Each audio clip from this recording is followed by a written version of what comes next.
Bonjour, merci. Merci Gilles, parce que ça fait très plaisir d'être là, parce que la vie est chouette ici.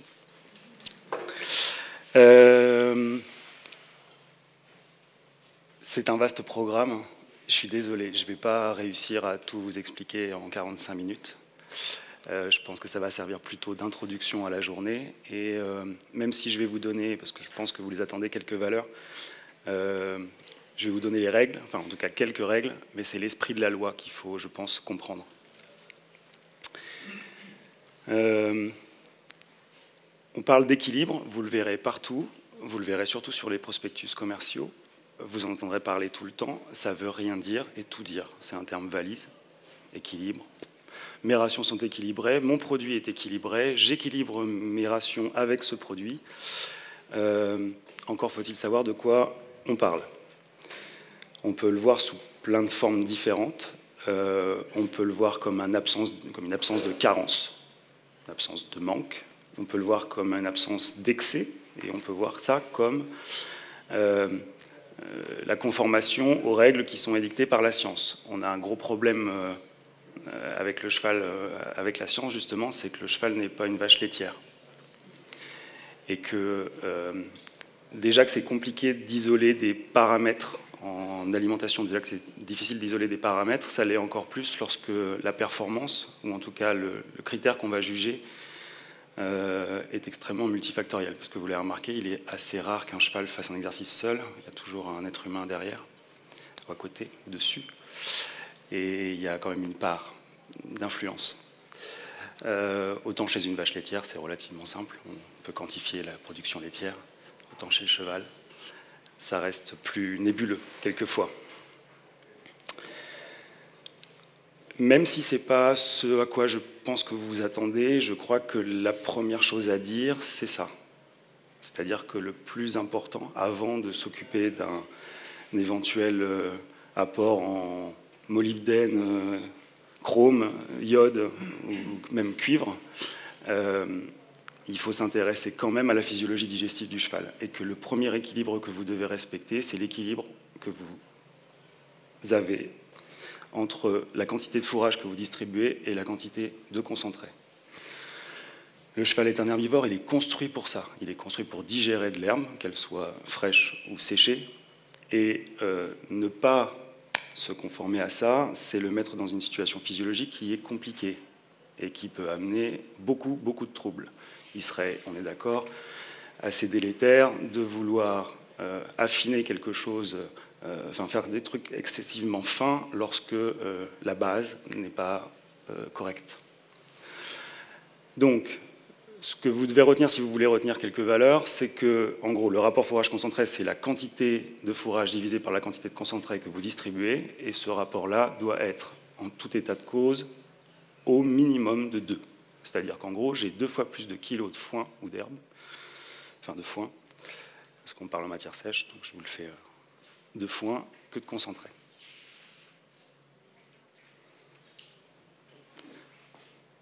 Il y a 2 façons de ne pas donner du foin à un cheval. Il n'y a pas lui en donner, pas en avoir, qu'il n'en ait pas dans son box, et faire en sorte qu'il ait trop de concentré, et que la place qui est prise par le concentré soit prise, enfin que la place qui devrait être prise par le foin soit prise par le concentré. Vous voyez le truc, on se focalise sur la distribution, mais le fait de ne pas faire trop de bêtises sur la quantité de concentré qu'on distribue est aussi un point capital.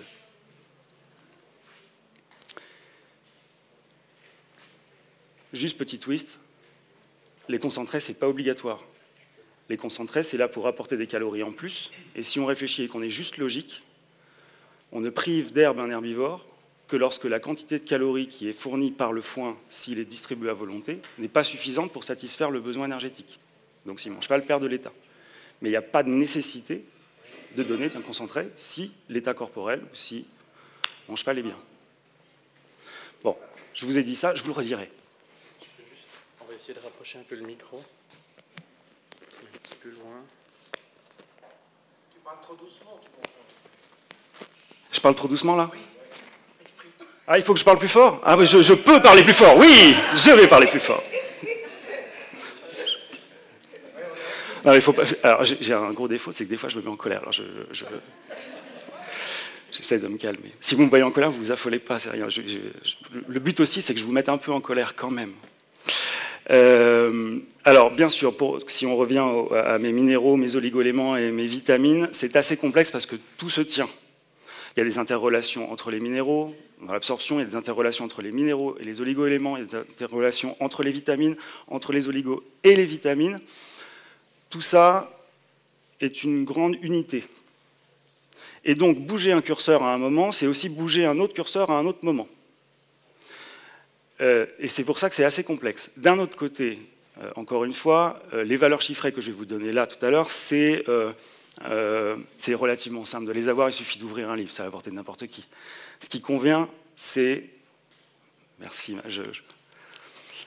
ce qui convient, c'est de comprendre comment ça marche.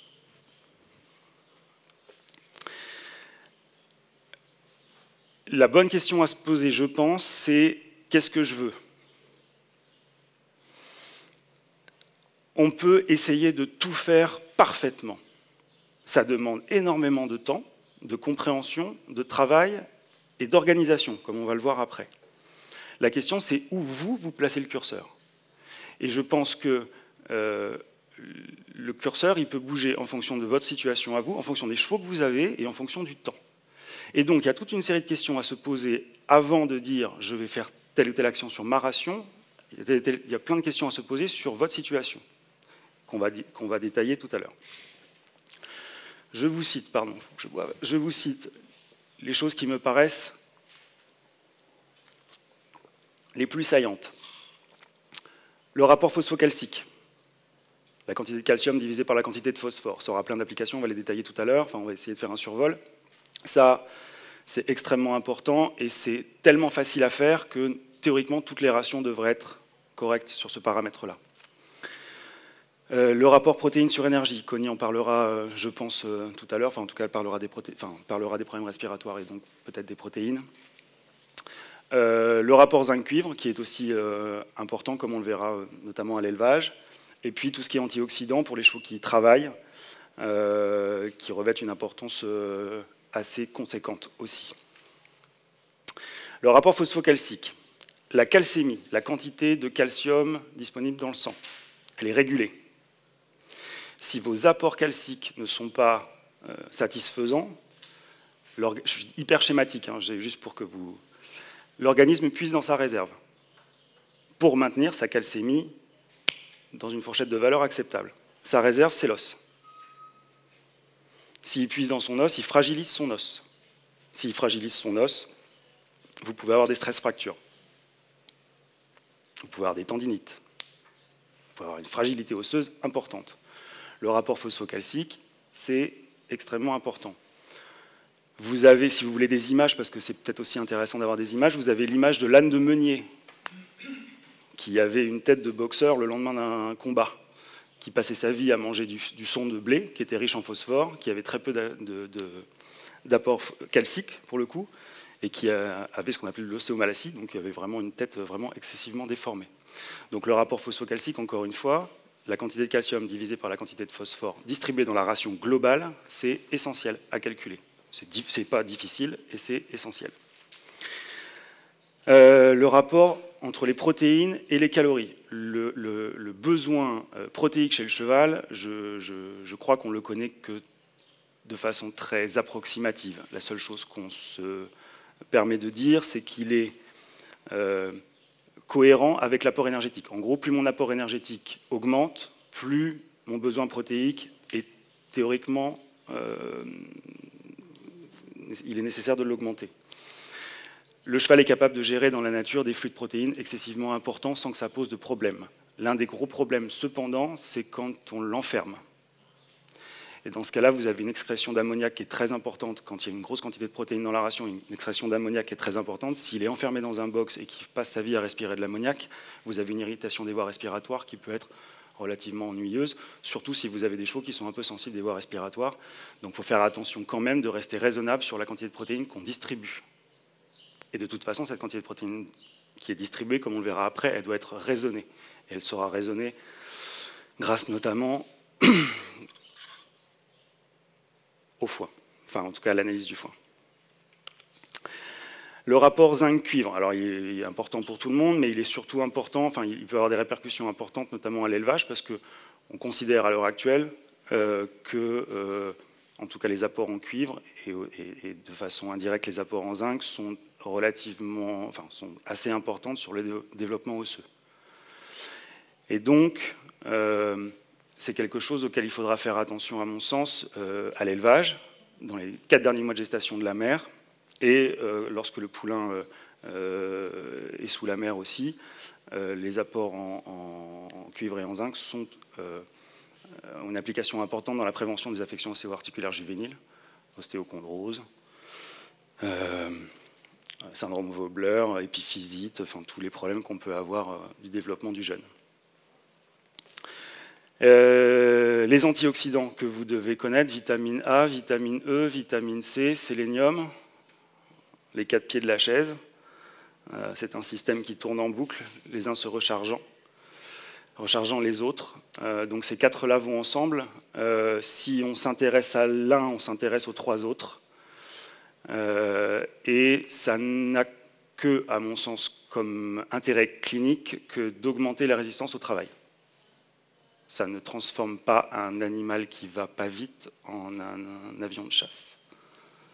Et on verra ça après, je vous en dirai un petit mot. Mais si vous travaillez beaucoup, ça peut faire en sorte que vous ayez une résistance à l'effort qui soit un peu plus importante. J'aime pas ça, mais je vous les donne quand même, parce que je pense que vous les attendez, et je déteste décevoir.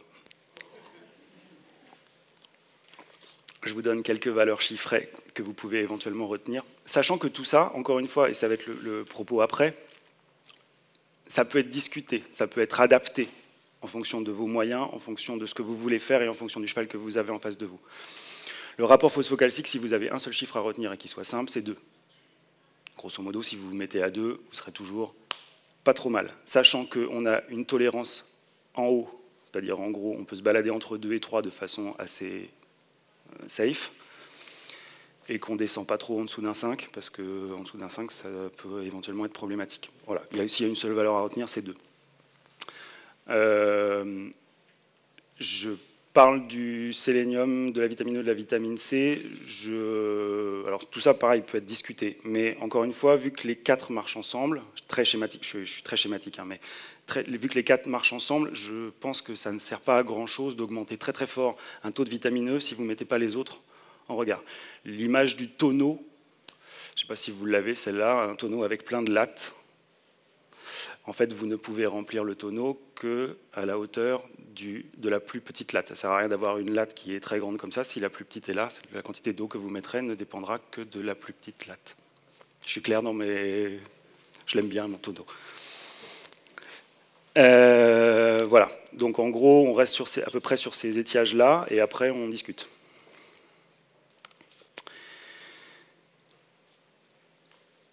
Le but, c'est de savoir à qui on s'adresse. Est-ce que mon cheval est vieux?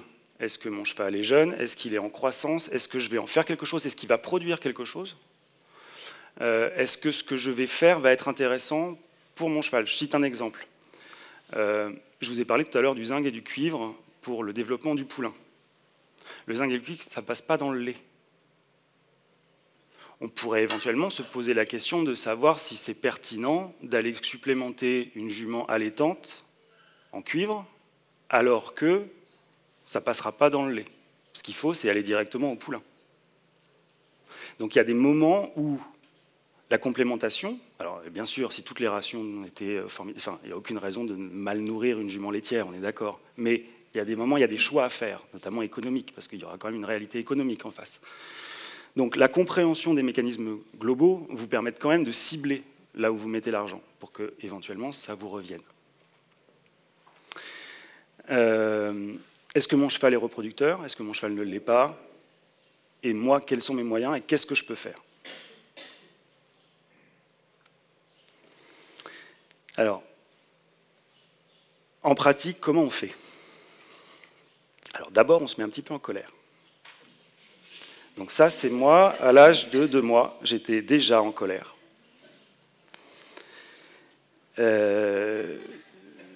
Oui, j'ai changé. Il est illusoire de penser que, même si l'étiquette est jolie, que le cheval sur l'étiquette est beau, que tel ou tel cavalier, entraîneur, éleveur, très talentueux et très successful, donne ce produit à ses chevaux, il est illusoire de penser que ça peut éventuellement matcher chez vous, parce que ça n'existe pas. J'en serais le premier satisfait, parce que je pourrais faire autre chose, mais ça ne marche pas. Et ça ne marche pas pour plein de raisons. Alors, ça marche parce que, enfin, ça marche dans la tête des gens, parce qu'on est tous un peu paradoxaux. On a envie de faire bien souvent, mais on n'a pas très envie de travailler dur pour comprendre. J'aimerais qu'on change un peu. Bon. Comment on fait? On fait un bilan. Parce que ce qui compte, c'est ce qu'on apporte dans la journée et ce que tous les ingrédients de la ration apportent. Donc ça veut dire qu'on regarde ce qu'apporte le foin. Parce que comme je vous l'ai dit tout à l'heure, le foin ou l'herbe, c'est l'ingrédient principal de la ration. Et comme on verra tout à l'heure en milieu de matinée, l'analyse du foin elle peut être excessivement variable. Donc, par définition, si je n'ai pas d'analyse de foin ou si je ne sais pas ce que mon foin apporte, équilibrer une ration, ce n'est pas possible. Alors, je peux vous dire que mon produit est équilibré, je peux vous mettre une belle photo de cheval, je peux vous dire, je peux l'appeler mon produit va plus vite, saute plus haut, PowerX 3000, ce que vous voulez, mais tant qu'on n'a pas cette donnée-là, on ne sait pas. Donc, on a d'un côté les apports du fourrage, de l'autre côté les apports de concentré, on pèse. Comment ça marche l'histoire? Hop, on pèse et on additionne. Et on regarde ce que ça donne. J'attire votre attention sur le fait qu'il ne faut pas que ça bouge, ça. Parce qu'autrement, ça ne veut plus rien dire. Donc ça veut dire que mon analyse de foin que j'ai faite, elle doit être stable. Parce qu'autrement, mon calcul, il n'est plus d'actualité. Ça veut dire aussi que les calculs que j'ai faits sur mes concentrés, parce qu'on est d'accord, ce calcul-là, vous n'allez pas le faire tous les 2 jours. Ça veut dire que mon calcul que j'ai fait sur mes concentrés, il ne doit pas bouger non plus. Ça veut dire que vous devez rester relativement vigilant, si vous avez un aliment industriel, sur le fait que l'étiquette ne bouge pas. Ce qui est très rare. Personne ne fait ça. Personne ne regarde les étiquettes. Et en règle générale, les fabricants, quand ils changent les formules ou quand ils les modifient, ils ne le disent pas obligatoirement, ils ne communiquent pas. Vous voyez ce que je veux dire? On passe. L'argument de vente, c'est faites-nous confiance, on sait faire. J'aimerais qu'on passe à j'essaye de comprendre ce qui se passe, je vérifie, parce que même si les gens sont tous au départ excessivement honnêtes, disons que le fait que les gens ne contrôlent pas leur permet éventuellement quelquefois de... donc voilà, si vous reprenez la main et que vous pouvez contrôler et que vous pouvez éventuellement faire ces petits calculs-là qui sont vraiment très simples, parce que c'est juste un tableur Excel, hein, c'est pas très compliqué, et ben vous serez plus libre et je pense que le niveau global montera. Et donc on fait le bilan de tout ce que ma ration apporte. Une fois qu'on a ce bilan-là, on le confronte aux recommandations, à ce qu'on pense être, ce que la science, ou ce que l'état actuel de la science pense être, ou en tout cas ce que vous pensez être juste. Et on fait la différence. Et la complémentation minérale vitaminée, donc les quantités de minéraux, d'oligos et de vitamines, elle découle de ça. Et ça ne peut pas être un produit qui est fabriqué en grande série. Ça ne peut. Alors, on peut quelquefois, cette formule quelquefois peut tomber juste, mais elle peut aussi pas tomber juste du tout et faire pire que bien. Je suis clair dans ce que je vous raconte là? Bon. Donc, le produit magique n'existe pas, mais le produit adapté à ce que je veux, lui, peut exister. Après, pour le trouver, on fait le tour de ce qu'il y a, et sincèrement, je fais une petite parenthèse, si tout le monde devient un peu plus exigeant sur ce qu'il souhaite, on passe d'une unité des formules des compléments a au contraire une certaine diversité. Quelques marques ont essayé déjà de le faire, a une certaine diversité, et le niveau global augmente. Plus vous aurez, enfin vous voyez ce que je veux dire, plus on est nombreux à savoir ça, plus le fabricant en face laisse tomber sa casquette de marketeur et devient plus technicien, et plus il propose des produits qui sont adaptés. Là, on n'en est pas là. Enfin, en tout cas, pas en France. Je ne sais pas vous, mais en tout cas, pas chez nous. Donc, c'est important que le niveau global monte. Et le niveau global, c'est votre connaissance à vous, c'est le client final. On s'adapte aux besoins du cheval. Encore une fois, je ne suis pas certain qu'il soit... Enfin, je fais une analogie. Normalement, c'est une question que je pose aux gens, je vais le faire pour moi. Si vous me posez la question, je fais attention à moi un petit peu. Si vous me posez la question de savoir combien de milligrammes de cuve j'ai mangé hier, ben je ne vous réponds pas. Pourtant, je m'aime bien. Si je préparais Paris 2024 en aviron, il y a des chances que je vous réponde différemment. Donc, ne faites pas pour vos chevaux, à mon sens, là c'est une opinion personnelle, hein, ne faites pas pour vos chevaux plus que ce que vous ne faites pour vous. À mon avis. À moins que, après tout, ça peut, non, après tout, ça peut se tenir. Vous pouvez faire plus pour vos chevaux que pour vous. Mais, vous voyez ce que je veux dire? C'est-à-dire que il me semble plus intéressant d'aller investir dans des infrastructures ou quelque chose qui augmente leur bien-être. Vaut peut-être mieux avoir un box qui soit un peu plus grand, plutôt que d'aller mettre des sous dans une complémentation en vitamine sélénium si votre cheval il a juste comme boulot de vous balader le dimanche. Enfin, vous voyez, je crois. C'est une opinion. Et encore une fois, tout ça, c'est une cerise sur un gâteau. Il faut que le gâteau soit beau au départ. Aller mettre une cerise sur un gâteau qui est fait n'importe comment, ça n'a aucun sens. En revanche, une cerise sur un très beau gâteau, on est d'accord, c'est parfait, ça change tout.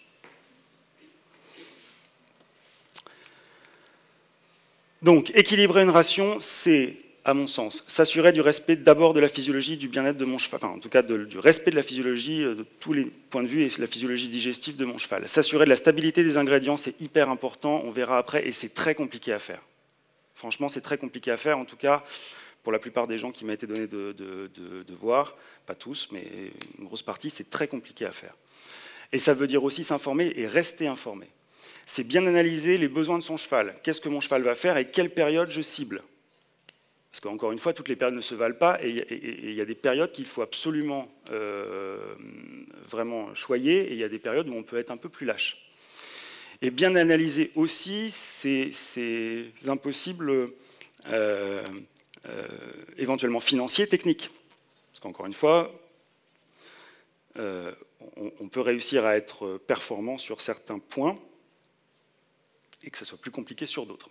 Savoir où est-ce qu'on se situe.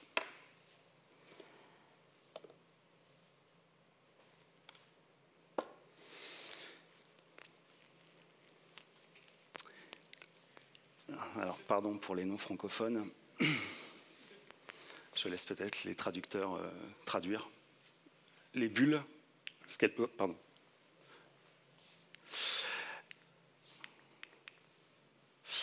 C'est important de se poser les bonnes questions, me semble-t-il, parce que comme ça, on n'a pas des réponses complètement idiotes.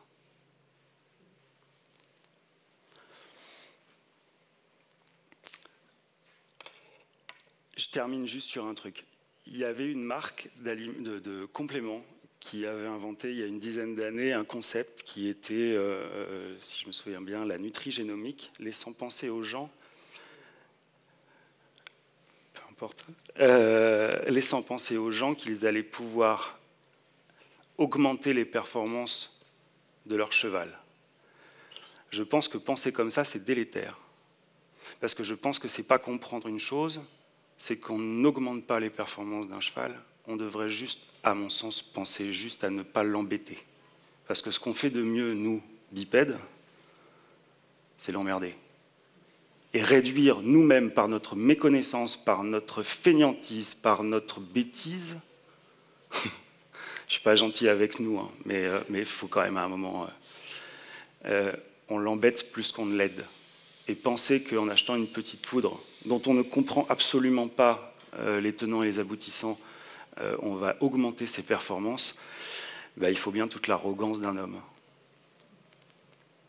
Et toute la crédulité des autres Faut le croire. Merci, madame. Voilà, on se revoit après et on développe tout ça. Merci beaucoup. Merci beaucoup, Charles. Je suis peut-être... Non, ça va? On a des questions, on a du temps pour les questions. T'en vas pas? T'en vas pas? T'en vas pas? Est-ce qu'il y a des questions sur cette première partie? Oui, alors vous attendez juste que le micro arrive, s'il vous plaît. Un moment, Hélène. Ok, voilà. Ah, il est branché? Oui. Voilà. Bonjour. Bonjour, madame. La question porte sur les chevaux qui sont alimentés au pâturage et avec un complément de foin et éventuellement un complément de concentré ou un CMV. Comment on fait pour analyser l'apport De l'herbe? Oui. Oui, bien sûr. Alors, on verra un petit peu avec le foin peut-être. Alors, si vous avez du foin fait sur votre prairie, alors tout ça, ça bouge. C'est-à-dire qu'en gros, si on regarde les valeurs notamment alimentaires, les valeurs bougent en fonction du stade de pousse de l'herbe. Les minéraux, ça bouge pas tellement parce que c'est surtout un équilibre entre, mais ça on se développera peut-être un peu plus tard, c'est l'équilibre entre les graminées et les légumineuses dans la prairie. Si vous avez moyen d'avoir du foin qui est récolté sur votre parcelle, ça peut être une façon indirecte pour avoir une idée. Encore une fois, je vous embête en vous disant qu'on est tous assez crédules et qu'on se laisse assez vite berner. On ne cherche pas une précision au milligramme près, on cherche des grands... Enfin, à mon sens, on cherche des grands équilibres parce que la précision, elle n'est pas possible, tout bouge. Autrement, on peut faire des prélèvements d'herbe. Alors, c'est assez ennuyeux à faire, mais ça peut se faire. On fait des prélèvements en W ou en Z dans la prairie pour avoir une idée globale de ce qui se passe. Ça peut se faire. Ça peut se faire. Mais je complète, on en reparlera certainement avec le foin. Les pratiques, comment vous allez exploiter votre prairie, seront quasiment aussi intéressantes que l'analyse que vous avez. C'est-à-dire qu'en gros, ça pourra bouger. Le pied du cheval abîme énormément le tapis herbeux et influence les plantes qui poussent dessus, et donc mon équilibre entre mes graminées et les légumineuses. C'est-à-dire qu'une prairie qui est laissée pendant très longtemps sans trop de chevaux dessus peut relativement être stable, mais vous pouvez tout bousculer en chargeant beaucoup trop.